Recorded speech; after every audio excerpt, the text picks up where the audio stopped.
For the repair of the Korval E&P-01 controller, the following procedures were necessary: replacement of various electronic components and general cleanup of the unit. For testing, we have a volt AC power supply, a potentiometer and a multimeter to measure the milliamp output. As we near the set point by manipulating the input signal with a potentiometer, the milliamp output can be seen on the multimeter screen, and it's 4 milliamps.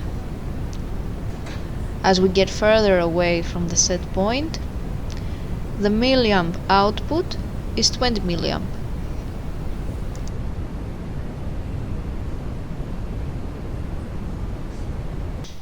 It is now clear that the controller is working successfully and is ready to be delivered to the customer.